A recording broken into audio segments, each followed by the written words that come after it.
우리 성도님들의 도움은 어디서 올까요? 우리 성도님 도움은 어디서 오십니까? 옆 사람에게 오십니까? 아니면 같이 사시는 인생의 동반자에게서 오십니까? 대답을 안 하시네요. 오늘 본문 말씀에서는 그것에 대한 해답이 기록되어 있습니다. 오늘은 우리가 추수감사주일로 지키고 있습니다. 일반적으로 추수감사주일은 교회력을 따라서 11월 셋째 주에 있지만 우리나라의 절기상으로 맞지 않기 때문에 많은 교회들이 11월 첫째 주에 지키기도 하고 우리처럼 지키기도 하고 올해부터 지키기도 하고 그리고 더 빨리는 10월 셋째 주에 지키는 교회도 있습니다. 네, 우리는 올해부터 11월 첫째 주에 지키고 있습니다. 이제 얼마 남지 않은 성탄절이 다가오는데 12월 20일 성탄절이 다가오는데 그 성탄절이 다가오면 다가올수록 뭔가 어른이 되어서도 설렙니다. 나에겐 누가 선물을 주지 않을까? 하나님께서 산타 할아버지가 나에게 선물을 주지 않을까? 이렇게 성탄절이 다가오는데 뭔지 모르게 25일에 되면 그런 기분이 들어요. 근데 추수감사주일 또한 똑같은 것 같습니다. 뭔가 더 평소 때 하나님의 은혜를 더 깨닫고 감사하지만 추수감사주일이 되면 더 감사가 더 절로 나오고 그러시죠? 안 나오시나요? 조금 더 다른 때보다 더 하나님의 은혜를 생각하고 감사가 더 입술이 나오고 하나님의 은혜를 더 깨달으며 감사하는 일이 더욱더 많은 것이 바로 추수감사주일인 것 같습니다. 모두 다 저와 똑같은 마음이라고 생각합니다. 특히 이번 주는 여러 가지로 특세라면서 피곤도 하겠지만 누군가는 자녀의 결혼을 통해서 감사할 것이고 또 다른 누군가는 목사 안수를 받고 오늘 추수감사절 축도를 작년 예배 축도를 통하여서 그 은혜, 그 감사함이 있을 수 있습니다. 이렇게 결혼과 안수뿐이겠습니까? 추수감사주일날 저처럼 이렇게 오후 예배에 말씀 전할 수 있는 것도 감사합니다. 왜냐? 오늘 설교할 건 딱 정해져 있습니다. 감사밖에 없습니다. 매 순간 우리를 돌아보면 감사할 것이 너무나도 많습니다. 혹은 오늘 이번 주뿐만 아니라 올 한 해를 돌아보고 우리 인생을 돌아보면 우리는 너무나도 감사할 것이 많습니다. 누구한테? 하나님께. 우리는 그 하나님께 주시는 은혜, 그 하나님이 주신 은혜의 감사를 누리는 이들인데 그런 이들로서 우리는 얼마나 하나님께 감사하고 있으며 하나님께 감사함으로 영광을 돌리고 있고 돌리며 살아가고 있는지 이뿐만 아니라 제가 방금 처음에 물은 질문처럼 우리를 도우시는 분이 하나님이시고 주님이심을 인정하고 살아가는지 우리 자신을 돌아봐야 된다는 겁니다. 그래서 오늘 그 본문의 첫 번째 질문에 이 성전에 올라간 이 순례자는 분명하게 말하고 있어요. 우리가 가장 먼저 해야 될 것은 무엇이냐? 우리의 도움은 어디서 오는지를 분명히 알아야 된다고 말씀하고 있습니다. 제가 가끔 담임 목사님과 이야기를 하면 담임 목사님께서 하시는 말씀이 있습니다. 제스처와 말씀이 있습니다. 딱 어깨 넓이로 이렇게 팔을 듭니다. 그러면 이 두 눈썹을 들썩거리시면서 목사님, 우리의 도우심은 어디서 오는지 어디서 오나 이것을 생각해야 돼 라는 말씀을 해주십니다. 그 질문에 저는 대답을 하죠. 네, 하나님께서 오십니다. 주님께서 주시는 은혜입니다. 우리의 도움은 하나님께서 오시고 은혜입니다. 우리가 살아가면서 믿는 자들로서 우리의 도움은 누구에게서 어디에서 오는가를 분명하게 알고 확신하는 것, 이것이 중요합니다. 만약에 내가 믿지만 교회를 다니고 하나님 믿는다고 하지만 내가 살아가면서 나에게 오는 도움들이 나의 능력이고 내가 뿌린 것에 대한 보상이라고 생각한다면 어떻게 살아갈까요? 당연히 더 나를 위해서 살아갈 것이고 더 열심히 나의 보상을 받기 위해서 내 능력인 것 마냥 살아가게 될 겁니다. 왜? 내가 오는 도움이 바로 나에게서 나타나기 때문에 내가 중심으로 나를 위해서 살아간다는 것이죠. 반면에 우리에게 오는 도움이 자신의 능력이 아닌 하나님께서, 하늘에 계신 하나님께서, 나와 함께 하신 하나님께서 온다고 생각한다면, 여긴다면 어떤 삶을 살아가겠습니까? 나를 드러내기보다는 하나님을 더 생각하고 하나님의 영광을 나타내는 삶을 살아갈 것이고, 나는 아무것도 아닌 존재이지만 그런 존재임에도 불구하고 하나님께서 사용하시기 때문에, 하나님께서 도움을 주시기 때문에 그 도움 가운데 살아가고 있다는 입술과 고백이 절로 나오는 겁니다. 그래서 나를 나타내기보다는 감사합니다 하나님. 하나님 감사합니다. 이 감사함이 입술로 나오고 그 주체가, 감사하는 주체가 내가 아닌 하나님이 된다는 겁니다.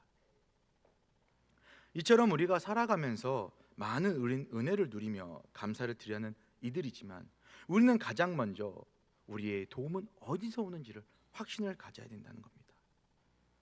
이 본문 이 121편에 기록되어 있는 이 쓴 순례자는 분명하게 말하고 있어요. 내가 하나님을 향하여 눈을 들었는데 내가 살아가면서 일평생 도움은 어디서 올까? 바로 여호와께서로다. 본문 1절 2절 한 번 더 읽겠습니다. 본문 띄워주십시오. 시작. 내가 산을 향하여 눈을 들리라. 나의 도움이 어디서 올까? 나의 도움은 천지를 지으신 여호와에게서로다. 아멘. 아멘. 우리 성도님의 도우심은 하나님에게 오심을 믿습니까? 아멘. 순례자는 성전에 올라가면서 자신에게 닥친 상황들, 앞으로 닥칠 불안적인 상황들에서도 그럼에도 자신에게 도움 주시는 하나님이다, 하나님밖에 없다라는 믿음을, 확신을 가졌습니다. 우리도 마찬가지입니다. 우리가 살아가며 겪게 되는 여러 문제들, 상황들에서도 우리는 누구를 의지하고 누구를 믿어야 하며 누구에게 감사를 해야 되느냐? 바로 하나님입니다. 우리를 계획하시고 이 땅 가운데 보내신 분은 바로 하나님이십니다. 우리의 창조주이신 바로 하나님이 우리를 만드셨고 우리에게 도움 주시는 분이시라는 것이죠. 우리의 창조가 되시는 하나님께서 모든 것을 주관하시는 하나님께 묻고 해답 찾는 것이 당연하지 않겠습니까? 갓난아이가 누구에게 물어봅니까? 부모에게 물어봅니다. 이건 뭐야? 이건 어떻게? 우린 누구에게서 왔습니까? 하나님에게서 왔습니다. 그럼 우리는 하나님께 묻고 그 하나님에 대해서 그 해답을 얻는 것이 우리의 올바른 모습이라는 것이죠. 하나님께서 우리를 창조하셨기 때문에, 우리를 만드셨기 때문에 우리가 알지 못하는 것보다 더 우리를 상세히 아십니다. 우리에게 부족한 것은 무엇이고 우리에게 넘치는 것은 무엇이기에 부족한 부분은 무엇을 채워야 되고 우리 넘치는 부분은 더 넘치게 할 것은 무엇인지를 아신다는 거죠. 그렇기 때문에 우리 모든 것을 주관하시고 인도하시는 하나님을 의지하며 그것을 인정하고 그에 따르는 감사함이 우리의 고백이 되어야 합니다. 이사야 40장 28절에서 29절 한번 띄워주십시오. 성경이 현대인 성경입니다. 한번 읽겠습니다. 시작. 너희는 알지 못하느냐? 너희는 듣지도 못하느냐? 여호와는 영원하신 분이시며 온 세상을 창조하신 분이시라는 것을, 그는 피곤하거나 지치지 않으며 그의 깊은 생각은 헤아릴 수가 없다. 그는 피곤한 자에게 힘을 주시고 무능한 자에게 능력을 더하신다. 아멘. 하나님의 입장에서 우리는 피조물입니다. 우리는 하나님 입장에서 보면 아무것도 아니고 아무런 힘도 없는 존재들입니다. 그런 존재임에도 불구하고 하나님께서는 우리를 콕 집어서 택하여 주셨고 그러한 자에게 무엇이라 말씀하느냐? 능력을 더하신다고 말씀하고 있습니다. 우리에게 힘 주시고 능력 주시고 사용하신 하나님, 그 하나님에게서 모든 것이 나옵니다. 이것을 분명히 기억함으로 우리의 도움은 어디서 오나라는 질문에 하나님이라고 정확하고 당당하게 고백할 수 있는 그러한 성도님들이 되시기 바랍니다. 하나님만을 바라보며 하나님과 동행하는 성도님들이 되시기 바랍니다. 다음으로는 하나님께서는 무엇이라 말씀하느냐? 이 순례자가 무엇이라 말씀하느냐? 졸지도 않으시며 우리를 넘어지지 않게 하시는 분이 하나님이시다라고 고백하고 있습니다. 순례자는 성전에 올라가는 중에 하나님께서 자신에게 향한 도우심을 확신하며 하나님께서 언제 어느 때나 매 순간 자신을, 우리를 위하여서 끊임없이 도와주시고 계시며 자신과 함께하고 계심을 고백하고 있는 것이죠. 어린 아이와 같은 그 갓난아이는 부모의 도움 없이 살아갈 수 없습니다. 근데 그렇게 또 이 아이를 향한 부모의 마음은 어떻습니까? 이 아이가 또 새벽에서 무슨 일이 벌어지지 않을까, 엎드려 자다가 하고 무슨 일이 잘못된 일이지 않을까, 조금이라도 뒤척이면 신경 쓰고 무슨 일에 어떤 일이 있을까 계속 신경을 쓰며 살아갑니다. 사람도 자기 사랑하는 일을 키우기 위해서 그 밤을 지새우며 신경을 쏘며 살아갑니다. 저와 함께 하시는 목사님들이 그렇게 말했습니다. 엊그제 애 낳아봐 2시간마다 일어나야 돼. 전 아직 공감을 못하죠.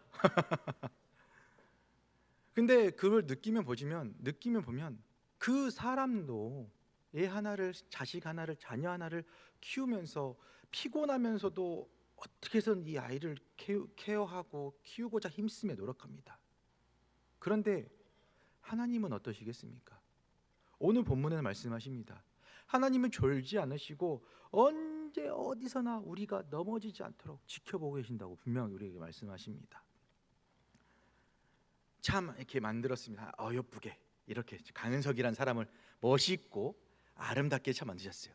근데 이 땅에 보냈네. 근데 사람을 살아가다 보면 하나님만 바라보고 선한 길을 가면 좋겠지만 참 삐뚤빼뚤하게 다른 길도 가기도 하고 다른 생각을 하기도 하고 다른 행동을 합니다. 그러한 자녀가, 그 자기가 만든, 손수 만든 창조한 그 자녀가, 백성이 다른 길은 가지 않을까, 넘어져서 좌절하진 않을까, 또 믿음을 잃어서 자신을 떠나지 않을까. 하나님께서는 졸지 않으시고 우리와 함께 하신다고 하나님께서는 말씀하십니다. 어떻게? 본문 3절과 4절 한 번 더 읽겠습니다. 시작. 여호와께서 너를 실족하지 아니하게 하시며 너를 지키시는 이가 졸지 아니하시리로다. 이스라엘 지키시는 이는 졸지도 아니하시고 주무시도 아니하시리로다. 하나님께서는 당신의 백성이 넘어지지 않을까 밤새 졸지도 않으시고 지켜보고 계신다고 말씀합니다. 왜 지켜보고 계실까요? 당신의 백성이 죄를 짓나 안 짓나? 당연히 죄를 안 짓나 지켜보고 계시겠죠. 하지만 지켜본다는 것에 대해서 죄를 지었을 때에 거기에 대해서 핍박하고 거기에 대해서 심판하기 위해서란가 아니라는 겁니다. 분명히 말씀합니다. 너를 실족하지 아니하게 하시기 위해서, 너를 지키기 위해서 졸지 않으신다 말씀합니다. 만약에 우리를 심판하시게 된다면 너가 넘어지면 내가 너를 심판하기 위해서 나를 지켜봐, 졸지 않으면서. 얼마나 무섭습니까? 하나님께서 졸지 않으시면서 눈을 부릅뜨시고 우리가 광기 눈을 이렇게 부릅뜨면서 얘가 자나 안 자나 무슨 일을 하나 행동을 하나 쳐다보고 있다가 한번 생각해 주십시오. 우리는 살아갈 수도 없습니다. 뭐 이렇게 한번 쳐다본다 생각합시다. 옆 사람 이렇게 자고 있는데 누가 이렇게 쳐다보고 있다가 깜짝 놀랍니다. 하나님께서는 그렇게 우리를 지켜보시지만 우리는 그럴 마음이, 사랑하는 마음 가운데 지키기 위해서 얘가 넘어지진 않을까, 얘가 혹은 떠나지 않을까, 얘가 혹은 잘못되지 않을까라는 그러한 눈빛으로 지켜본다고 하시는 겁니다. 첫 번째로 말씀드렸던 것처럼 우리의 도움은 하나님에게서부터 옵니다. 하나님께서 졸지 않으시고 얘가 넘어지지 않을까 하는 그 사랑하는 마음으로 우리를 매 순간 지금도 앞으로도 이전도 함께 하시기 때문에 도움을 주실 수 있는 것이죠. 우리는 그러한 영광을 누리는 이들입니다. 그러한 은혜를 누리는 이들이라는 것이죠. 우리는 이러한 하나님을 의지하며 우리의 인생 가운데 힘이 되어주시고 능력이 되어주시는 그 하나님께 감사하는 삶을 살아가시기 바랍니다. 마지막으로 하나님께서는 무엇이라 말씀하느냐? 우리를 영원히 지켜주신다고 말씀합니다. 우리가 인생을 살다 보면 나를 지탱해주고 무슨 일이 있을 때마다 해결해 줄 것 같은 이가 있다는 것은 든든합니다. 의지할 곳이 있다는 것이 든든한 것이죠. 내가 무슨 사고를 쳐도 이거를 해결해 주실 것 같은. 제가 한번 큰 사고를 쳤는데 가장 먼저 생각난 게 부모님이더라고요.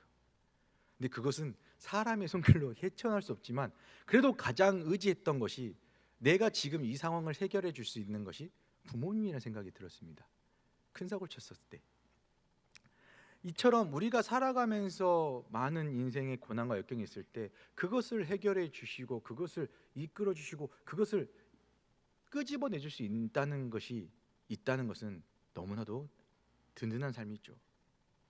어떠한 여성이 남자와 결혼하게 되는데 그 결혼하게 된 계기가, 하고자 결심한 계기가 벌레를 잡아줘서 결혼했다고 합니다. 자신은 벌레가 너무 무서워요. 벌레를 못 잡아. 근데 그 사람이 벌레를 잘 잡네. 그러면 나는 이 사람 때문에 벌레를 위해서 벌레 때문에 무서워할 필요가 없기 때문에 벌레를 잘 잡아주기 때문에 결혼을 결심했던 이야기를 들은 적이 있습니다. 저는 아닙니다. 저는 아닙니다. 전 도망갈 겁니다. 그러한 하나의 작은 하나에도 결심하여서 그 사람과 함께 하겠다는 결심을 하는데 하나님께서는 무엇이라고 말씀합니까? 너와 영원히 함께 하겠다. 너와 영원히 지켜주겠다라고 분명히 말씀합니다. 이 말은 무엇이냐? 아무개야, 너의 모든 위험에서 너는 내가 너를 보호해 줄 것이니 너는 나만 믿고 따라와. 그 보호해 준다는 것이 너의 생명까지도 안전하게 지켜줄게. 얼마나 든든합니까? 결혼을 하기 위해서 벌레 잡는 그런 행동이 아닙니다. 결혼해서 그 후에 그 행동과 말이 변하는 그런 것이 아닙니다. 하나님께서는 말씀하시면 분명히 그 말씀대로 행하시는 분이 바로 하나님이십니다. 심판하시겠다면 심판하시고 끊임없이 내가 너를 보호해 주고 너를 회복시키겠다라고 말씀하시면 분명하게 회복시키는 분이 바로 하나님이십니다. 그 하나님께서 무엇이라고 말씀합니까? 영원히 지켜주겠다. 이 말씀은 우리에게 얼마나 든든함이 되고 얼마나 위로가 되고 얼마나 힘이 납니까? 그런데 우리는 우리에게 하나님께 분명하게 말씀하셨는데 우리는 그 하나님을 얼마나 의지하고 있고 또 얼마나 바라보고 있습니까? 그런 삶을 살지 마시고 하나님께서 말씀하신 그 말씀, 그 영원히 너와 함께 했던 그 말씀을 부여잡고 하나님과 함께 하시는 모두가 되시기 바랍니다. 가장 안전한 길은 다른 무엇도 아닙니다. 집도 아니고 자기 집도 아니고 자기가 누울 수 있는 침대도 아니고 어디도 아닙니다. 하나님 품속입니다. 분명히 지켜주시기를 말씀한 그 하나님의 품속이 우리 모두가 가장 안전한 곳인 줄 믿습니다. 여목은 10장 11절에서 11절에 이렇게 말씀합니다. 제가 봉독해 드리겠습니다. 나는 선한 목자라. 선한 목자는 양들을 위하여 목숨을 버리거니와 삭구는 목자가 아니요 양도 제 양이 아니라 이리가 오는 것을 보면 양을 버리고 달아나나니 이리가 양을 물어 가고 또 해치느니라. 예수님께서 말씀하시길 당신께서는 선한 목자라고 말씀하십니다. 선한 목자는 어떠한 사람이냐? 어떠한 상황과 환경 속에서도 자신에게 주어진 양을 절대 포기하지 않는 이가 선한 양이라고 말씀합니다. 그러나 반대로 삭군, 그 양을 이용하려는 사람은 그 양보다는 자신이 먼저이고 그 양을 보호하기보다는 자신의 위협과 자신을 먼저 생각하므로 그 양을 보호하는 것이 아닌 나를 먼저 보호하며 도망갑니다. 위험 속에서 보호하는 것이 아니라 자신을 먼저 살고자 힘쓴다는 것이죠. 하나님께서는 선한 목자이십니다. 자신의 백성들을, 자신의 양을 버리지 않으시고 지켜주시는 목자라는 것이죠. 하나님께서는 우리를 절대로 내버려 두지 않으십니다. 세상 가운데 내버려 두지 않으시고요, 죄 가운데 내버려 두지 않으시고요, 타락한 것에 절대 내버려 두지 않으십니다. 타락하고 그 죄 가운데 가는 것은 우리의 모습이고 우리일 뿐이지 하나님께서는 절대 그 길로 향하지 않게 하십니다. 우리가 그 하나님을 놔버릴 뿐이라는 것이죠. 하나님께서는 우리를 지켜주시고 보호하여 주시고 어떠한 상황에서도 은혜를 부어주신 분이 바로 하나님이십니다. 그러니 자신의 아들까지도 내어주시는 역사요, 그러한 역사를 보이지 않으셨습니까? 우리는 그런 은혜를 누린 자들입니다. 우리는 이러한 하나님을 생각하며 하나님의 은혜를 누리며 하나님께 감사하는 삶을 살아가시는 모두가 되시기 바랍니다. 우리의 도움은 어디서 올까? 다시 이거 주문하셔야 돼요. 우리의 도움은 어디서 올까? 바로 하나님이십니다. 우리를 어떠한 상황에도 지켜봐 주신 누구입니까? 하나님이십니다. 우리를 영원히 지켜주신 분 누구십니까? 하나님이십니다. 하나님의 안에 거하는 것이 가장 안전하고 평안한 길임을 생각하며 어제도 오늘도 내일도 하나님께서는 우리를 도와주시고자 하시는 분이시기에 우리는 하나님 안에 머물며 그 은혜를 누리며 하나님과 동행하는 하나님께 감사하는 삶을 살아가기만 하면 됩니다. 그러한 삶을 살아가는 모두가 되실 것이라 믿습니다. 기도하겠습니다. 사랑과 은혜가 충만하신 하나님, 이렇게 오후 예배 시간에 하나님의 말씀을 듣고 세상 가운데 나아가게 하심에 감사를 드립니다. 우리의 도움은 어디서 올까 하는 질문에 우리 모두가 하나님께로부터 옴을, 하나님, 우리의 도움은 우리를 지키시고 하나님에서부터 오는 것을 인정하며 하나님의 영광을 위해서 살아가는 우리 모두가 되게 하여 주시옵소서. 매 순간마다 우리와 함께 계신 하나님을 바라보며 매 순간마다 우리에게 부어주시는 은혜를 깨닫고 감사해야 할 수 있는 믿음과 끊임없는 감사의 고백이 우리의 입술에서 나타나는 역사가 이루어지게 하여 주시옵소서. 이 시간도 앞으로도 함께해 주실 그 하나님께 감사해야 하는 우리 모두가 되게 하여 주시옵소서. 살아계신 예수 그리스도의 이름으로 기도합니다. 아멘.